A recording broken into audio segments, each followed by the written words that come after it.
Hi అండి. నమస్తే. నేను మీ Jagadeeswari. Welcome back to our channel Bommarila foods and vlogs. ఈరోజు మా ఫ్రెండ్స్ అండ్ ఫ్యామిలీస్ ఎంతోమంది నన్ను అడిగిన రెసిపీని అయితే మీతో షేర్ చేస్తున్నాను. మా ఇంట్లో దోశని ఎవరు తిన్నా కూడా నన్ను రెగ్యులర్గా అడిగే క్వశ్చన్, పప్పు ఎలా నానబెడతావు, అసలు అంత పలుచగా దోశలు ఎలా వస్తున్నాయి, సేమ్ హోటల్ స్టైల్లో లాగా అంత కలర్ఫుల్గా అంత టేస్టీగా ఎలా వస్తుంది అనేసి అడుగుతూ ఉంటారు. వాళ్ళతో పాటు మీతో కూడా షేర్ చేసుకుంటున్నాను. సింపుల్గా నేను చూపించే విధంగా పప్పు నానబెట్టుకుని గ్రైండ్ చేసుకున్నారంటే హోటల్ స్టైల్ పేపర్ దోశల్ని ఈజీగా ఇంట్లోనే ప్రిపేర్ చేసేయచ్చు. అది ఎలాగో ఇప్పుడు చూసేయండి. ఇప్పుడు పప్పును నానబెట్టుకోవడానికి ఒక గిన్నెని తీసుకుని అందులోకి 1 కప్పు మినపగుళ్ళనైతే వేసుకుందాము. మీరు ఏ కప్పుతోటైతే పప్పును తీసుకుంటారో అదే కప్పుతోటి ఒక 4 గ్లాసుల వరకు బియ్యం అయితే వేసుకోవాలి. ఇక్కడ నేను రేషన్ బియ్యం అయితే యూస్ చేస్తున్నాను. ఈ రేషన్ బియ్యం యూస్ చేయడం వల్ల కాస్త టెక్స్చర్ అండ్ టేస్ట్ అయితే బాగుంటుంది. ఇన్కేస్ ఒకవేళ మీ దగ్గర రేషన్ బియ్యం అవైలబుల్గా లేకపోతే మనం రెగ్యులర్గా ఇంట్లో యూస్ చేసే బియ్యం కూడా వేసుకోవచ్చు. మనకి దోశలు హోటల్ స్టైల్లో లాగా కాస్త క్రిస్పీగా టేస్టీగా రావాలి అని అంటే 1 వంతు పప్పుకి 4 వంతుల బియ్యం వేసుకుంటే మనకి ఆ టెక్స్చర్ అండ్ ఫ్లేవర్ అయితే వస్తుంది. అండ్ అలానే ఒక 2 టీ స్పూన్ల మెంతులు అండ్ ఒక పావు కప్పు పచ్చిశనగపప్పుని వేసుకొని దీని నిండా నీళ్ళు వేసుకొని ఒక 2 సార్లు శుభ్రంగా ఈ బియ్యాన్ని పప్పుని కడిగేసి నీళ్ళని తీసేయాలి. ఇక్కడ నేను మినపగుళ్ళను వాడుతున్నాను కాబట్టి పప్పు బియ్యంని కలిపి నానబెట్టాను. అదే మీరు ఒకవేళ పొట్టు పప్పుని యూస్ చేస్తే పొట్టు పప్పును సపరేట్గా అండ్ బియ్యాన్ని వేరే గిన్నెలో సపరేట్గా నానబెట్టుకోవాలి. పప్పును 2 సార్లు శుభ్రంగా కడిగి నీళ్ళని తీసేసాక మళ్ళీ ఫ్రెష్ వాటర్ని నిండుగా వేసుకుని కనీసం ఒక 4 గంటల పాటు ఈ పప్పునైతే నానబెట్టుకోవాలి. మనం పిండిని గ్రైండ్ చేసుకుని ఒక 10 నిమిషాల ముందు ఇలా ఒక 2-3 టేబుల్ స్పూన్ అటుకులను అయితే నానబెట్టుకోవాలి. మీ దగ్గర ఒకవేళ అటుకులు లేవు, మన ఇంట్లో మనం వండుకున్న రైస్ ఉంటుంది కదా, ఆ రైస్నైనా సరే ఒక గుప్పెడు వేసుకుంటే మనం వేసుకున్న దోశలు మంచి కలర్ వస్తుంది. అండ్ అలాగే టేస్ట్ కూడా పైన క్రిస్పీగా లోపల సాఫ్ట్గా టేస్ట్ బాగుంటుంది. మరీ క్రిస్పీ అంటే ఇంకా మరీ గట్టిగా ఉన్నా కూడా బాగోదు కదా. పైకి క్రిస్పీగా ఉంటుంది, తినేటప్పుడు టేస్టీగా ఉండాలంటే ఇలా అటుకులు కానీ లేదంటే కొంచెం రైస్ని కానీ వేసుకోండి. మరీగా ఎక్కువగా వేసుకున్నారంటే అప్పుడు కూడా మనకి దోశలు అనేవి బాగా మెత్తగా వచ్చేస్తాయి, క్రిస్పీగా రాకుండా. ఒక 3 లేదా 4 టేబుల్ స్పూన్ల వరకు అటుకులను వేసుకుంటే సరిపోతుంది. అటుకుల్ని కూడా ఒక 10 నిమిషాలు నానబెట్టి మళ్ళీ అటుకుల్ని పప్పుని శుభ్రంగా కడిగి నీళ్ళని తీసేసి మీరు గ్రైండర్లో ఆడుకుంటే గ్రైండర్లో, నేనైతే ఎప్పుడు దోశపిండి మిక్సీలోనే గ్రైండ్ చేసేస్తాను.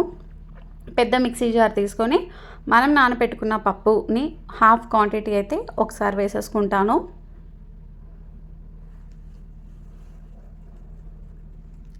ఇలా పప్పులో సగం క్వాంటిటీ అయితే వేసేసాను. అండ్ అటుకులు కూడా దీంట్లోంచి సగం అయితే ఇందులో వేస్తున్నాను. ఇన్కేస్ ఈ స్టేజ్లోనే మీరు అటుకులు లేకపోతే కొద్దిగా అంతా రైస్, ఒక ముద్ద అలా రైస్ వేసేసుకొని గ్రైండ్ చేసుకున్నారంటే మంచి కలర్ అండ్ టేస్ట్ కూడా వస్తుంది. ఇప్పుడు ఇందులో కొద్దిగా వాటర్ని యాడ్ చేసుకుంటూ మెత్తగా బియ్యం పలుకులు ఎక్కడా లేకుండా మెత్తగా గ్రైండ్ చేసుకోవాలి. ఇలా గ్రైండ్ చేసుకున్న పిండిని ఒక బౌల్లోకి అయితే ట్రాన్స్ఫర్ చేసేసుకుందాము. సేమ్ ఇదే విధంగా రిమైనింగ్ పిండి అండ్ అటుకుల్ని వేసుకుని గ్రైండ్ చేసేసుకుందాము. కొద్దిగా వాటర్ని యాడ్ చేసుకుంటూ ఈ విధంగా కాస్త మెత్తగా ఎక్కడా కూడా బియ్యం పలుకులు అనేవి లేకుండా ఇలాగ కాటుకలాగా గ్రైండ్ చేయాలంటారు కదా, అలా అన్నమాట. పిండి మొత్తం గ్రైండ్ చేసేసుకుని నైట్ గ్రైండ్ చేసి పెట్టుకొని దీని మీద మూత పెట్టేసి ఓవర్ నైట్ అంతా కూడా దీన్ని పులియ పెట్టుకోవాలి. దోశపిండి ఎప్పుడూ కూడా ఫ్రిడ్జ్లో గ్రైండ్ చేసిన వెంటనే ఫ్రిడ్జ్లో అయితే అస్సలు పెట్టకూడదండి. పిండి పులిస్తేనే మన్నాడికి దోశలు అనేవి పర్ఫెక్ట్గా వస్తాయి. ఇది నెక్స్ట్ డే మార్నింగ్ చూడండి, మీకు పిండి అనేది పర్ఫెక్ట్గా పులిసింది. సో ఇలా మీకు పొంగింది చూసారు కదా, పిండి క్వాంటిటీ కూడా ఇక్కడ ఇలా పులిసి మనకి కాస్త ఫర్మెంట్ అవుతేనే దోశలు అనేవి పర్ఫెక్ట్గా వస్తాయి. ఇప్పుడు పిండి మొత్తం కూడా పైనుంచి కిందకి బాగా కలిసే విధంగా కలిపేసుకోవాలి. ఇంకొకటి ఏంటంటే చాలామంది చేసేది ఏంటంటే పిండి మొత్తంలో ఒకటేసారి సాల్ట్ కలిపేసి ఫ్రిడ్జ్లో అలా స్టోర్ చేసుకుంటూ ఉంటారు. అస్సలు సాల్ట్ అనేది ఒక్కసారి పిండిలో వేయకూడదు. మనం ఏ రోజైతే దోశలు వేసుకుంటున్నామో ఆ రోజు సపరేట్గా కొంచెం గిన్నెలోకి తీసుకుని అందులో మట్టికే సాల్ట్ అనేది వేసుకుంటే పిండి అనేది ఎక్కువ రోజులు స్టోర్ ఉంటుంది. అంటే ఎక్కువ రోజులు అంటే ఒక 3-4 డేస్ అయినా పులిసిపోకుండా ఉంటుంది. ఆల్రెడీ మనం ఒక నైట్ అంతా బయట పెట్టుకొని పులియ పెట్టుకున్నాం, మళ్ళీ దాన్ని మీరు తీసుకెళ్ళి ఉప్పు కలిపేసి లోపల పెట్టారన్నా కూడా పిండి అనేది కాస్త పులుపుదార అనేది వచ్చేస్తుందనమాట. సో అస్సలు కూడా పిండి మొత్తంలో సాల్ట్ కలపకండి. మీరు ఏ రోజు వేసుకునే దోశ పిండిలోకి అప్పుడే ఫ్రెష్గా సాల్ట్ కలుపుకున్నారంటే పిండి అనేది తొందరగా పులిసిపోకుండా ఫ్రెష్గా ఉంటుంది. ఇప్పుడు స్టవ్ మీద ప్యాన్ పెట్టుకొని ప్యాన్ బాగా హీట్ అయ్యాక కొంచెం వాటర్ చిలకరించి ఒకసారి ప్యాన్ క్లీన్గా తుడిచేసి మీకు వీలైనంత పల్చగా దోశను వేసుకోండి. పర్ఫెక్ట్గా అంటుకోకుండా వస్తుంది. దోశ ప్యాన్ బాగా హీట్ అయి ఉండాలి.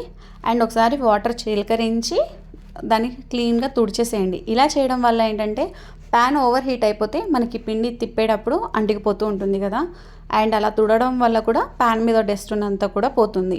దోశ పైన కొంచెం కందిపొడి అండ్ నెయ్యనైతే వేసుకొని రోస్ట్ చేసుకుంటున్నాను. మనకి దోశ ఒక సైడ్ కాలిందనేసి మనకి క్లియర్గా అయితే పైన తెలిసిపోతుంది. అప్పుడు మనం ఇంకో సైడ్ నుంచి మెల్లగా ఫోల్డ్ చేసేసుకుని ఇంకా దోశ తీసేసుకోవడమే. చూసారు కదా హోటల్ స్టైల్లో దోశలు ఇంట్లోనే ప్రిపేర్ చేసుకోవడం ఎంత సింపులో. మరి డెఫినెట్గా ఒకసారి ట్రై చేస్తారు కదా. ట్రై చేశాక ఎలా వచ్చినాయి అనేది కూడా నాకు కామెంట్ చేయండి. అండ్ మీకు ఈ వీడియో నచ్చితే ఖచ్చితంగా లైక్ చేయండి. అండ్ మీ ఫ్రెండ్స్ అండ్ ఫ్యామిలీస్కి కూడా ఈ వీడియోని షేర్ చేయండి. ఇంకా మీరు ఎవరైనా మన ఛానల్ సబ్స్క్రైబ్ చేసుకోకపోతే సబ్స్క్రైబ్ చేసుకుని పక్కనే ఉన్న బెల్ ఐకాన్ని యాక్టివేట్ చేసుకోండి. Thanks for watching.